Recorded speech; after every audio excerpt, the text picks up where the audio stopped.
Understanding the hows and the whys behind customers' buying decisions is one of the most important goals of product developers across all industries. And we all know that people in general are resistant to change. So as product developers, we must convince our potential customers that our products and services will make their life or job better than it is today and better than what the competition offers. In order to do that, we must deeply understand how our customers make decisions when evaluating options. Welcome to innovationtutorials.com, where we introduce several tools, techniques, concepts, and best practices around innovation and inventive thinking in 5 minutes or less. In this video, I will introduce 6 forces that influence the behavior of customers considering a change or a new purchase. I'll show you how 3 of these forces can directly support the change and how the other 3 forces can directly resist the change. I'll also show you when and how the tipping point occurs for customers to take action on a new purchase or a new way of doing things.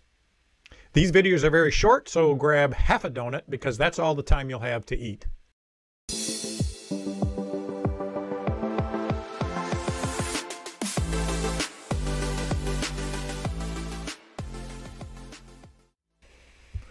So most customers and people in general are on a never-ending journey to make headway in their personal and professional life through the choices and the changes they make.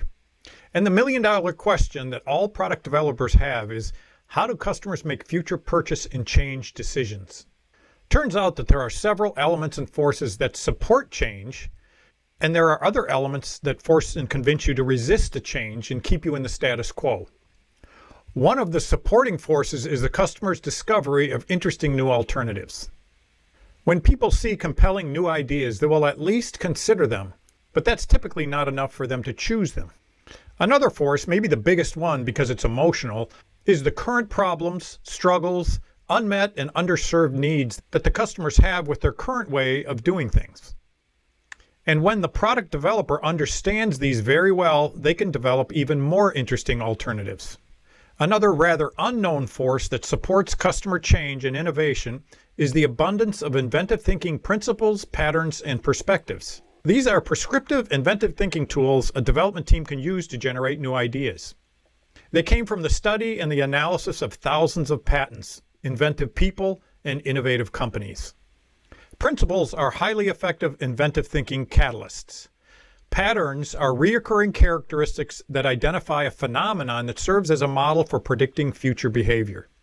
These were derived from analyzing the evolution of several engineered systems over time. And perspectives are a particular way of thinking about, viewing, or considering things.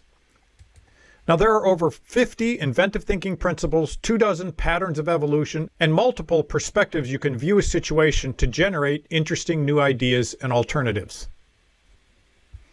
On the other side are the resistive forces. These are the forces that keep people in the status quo. They convince you to resist change.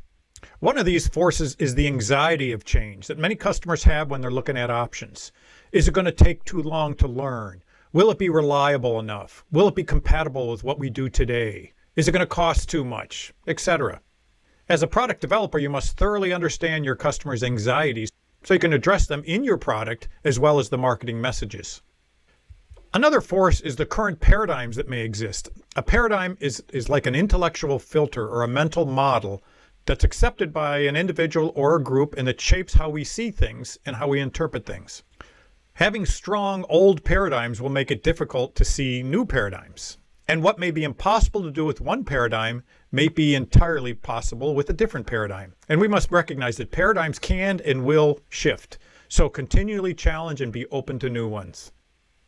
The third force is the psychological inertia that exists. It's the inevitability of behaving a certain way because of habits or paradigms. Change is often perceived to be very hard because of all these 3 resistive forces. Now, in order for change to happen, the tipping point must occur, and that's when the supporting forces overpower the resistive forces. What this means is having interesting new alternatives that resolve the customer struggles and unmet needs and introduce features and functions the customers didn't even realize they wanted. That's the key to success. But keep in mind, as new options and alternatives appear, new potential struggles may also appear, so you have to continually visit these supporting and resisting forces for these new opportunities. So there was a quick introduction to the forces of change and innovation adoption. You learned about 3 enabling forces and 3 resistive forces that exist as customers continually try to create their best personal and professional life. Another point to note that in order to succeed, your market researchers, R&D professionals, product development teams, they all need to deeply understand these 6 critical forces to thrive and remain relevant. Once again, we've run out of time. We scratched the surface on the forces of change and innovation adoption. Thanks for watching. If you valued this video, give it a thumbs up and share it with a friend or colleague. Subscribe to be among the first to see our future videos. Make sure you check out our website and the video description below for links to many other innovation videos, our services, and a way to contact me personally with any questions. See you on the next video.